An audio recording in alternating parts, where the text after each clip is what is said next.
মাথার উপর দিয়ে যাওয়া পুরনো বিদ্যুতের তার ছিঁড়ে পড়ে মুহূর্তের মধ্যে শেষ হয়ে গেল একটি জীবন। রাতাবাড়ি তারপিনছড়া চা বাগানে বিদ্যুৎ পরিবাহী তার ছিঁড়ে মৃত্যু প্রৌঢ়ের। বিদ্যুৎ বিভাগের বিরুদ্ধে উঠছে গুরুতর অভিযোগ। বিদ্যুৎবাহী তার ছিঁড়ে পড়ে সংস্পর্শে এসে মর্মান্তিক মৃত্যু হলো এক প্রৌঢ়ের। আজ সকালবেলা ঘটনাটি ঘটেছে রাতাবাড়ি থানাধীন তারপিনছড়া চা বাগান এলাকায়। মৃত ব্যক্তির নাম আব্দুল সামাদ, তার বয়স 65 বছর। স্থানীয়দের অভিযোগ, বিদ্যুৎ বিভাগের চরম অবহেলার কারণে এই দুর্ঘটনা সংঘটিত হয়েছে।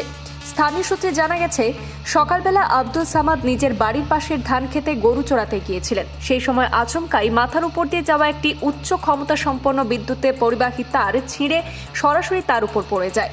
মুহূর্তের মধ্যেই বিদ্যুৎস্পৃষ্ট হয়ে ঘটনাস্থলেই লুটিয়ে পড়েন তিনি। ঘটনা দেখতে পেয়ে স্থানীয়রা ঝুঁকি নিয়ে তাকে উদ্ধার করে সেখানে দ্রুত চোরকোলা প্রাথমিক স্বাস্থ্যকেন্দ্রে নিয়ে যান। তবে কর্তব্যরত চিকিৎসক পরীক্ষা নিরীক্ষা করে তাকে মৃত বলে ঘোষণা করেন। এই ঘটনার খবর পেয়ে দ্রুত ঘটনাস্থলে পৌঁছায় রাতাবাড়ি থানার পুলিশ। পরে ম্যাজিস্ট্রেটের উপস্থিতিতে আইনি প্রক্রিয়া সম্পন্ন করে মৃতদেহ ময়নাতদন্তের জন্য জেলা হাসপাতালে পাঠানো হয়েছে। এই ঘটনাকে কেন্দ্র করে এলাকায় শোক এবং ক্ষোভের পরিবেশ সৃষ্টি হয়েছে। স্থানীয় বাসিন্দাদের দাবি, দীর্ঘদিন ধরে এলাকার বিদ্যুতের তারগুলো জরাজীর্ণ অবস্থায় রয়েছে। বহুবার জানানো হলেও মেরামতের কোনো উদ্যোগ নেওয়া হয়নি। গ্রামবাসীরা মৃতের পরিবারের জন্য উপযুক্ত ক্ষতিপূরণ এবং দায়ীদের বিরুদ্ধে ব্যবস্থা নেওয়ার দাবি জানিয়েছেন। যে মারা গেছেন তার নাম কি? আব্দুল সামাদ। তার ঘর কোন জায়গায়? তারপিনছড়া। হ্যাঁ, তার বয়স কত? 65। গেছেন গরু বান্ধাত গেছেন তার ছুটিয়া পড়ে গেছে ভাঙ্গিয়া তার বেরিয়ে তাই ধরে লিছে। ধরার পরে চিৎকার হয়েছে, আমি দৌড়িয়া গেছি, এসে তার ছাড়িয়ে তার তুলে লিয়ে আইছি। তো আর পর তাই ইমার্জেন্সি লোক আইছি মেডিকেল আর পর তাই তো নাই ডেট। আচ্ছা, তারটা কি মেইন লাইন না কিরকম?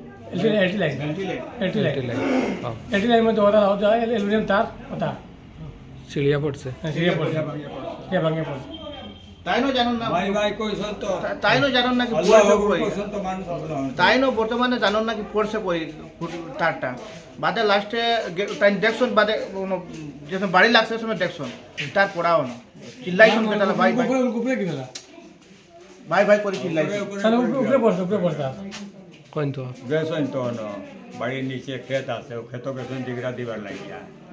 তো দিগড়া দিতে সময় ও ভাঙিয়া পড়ছে।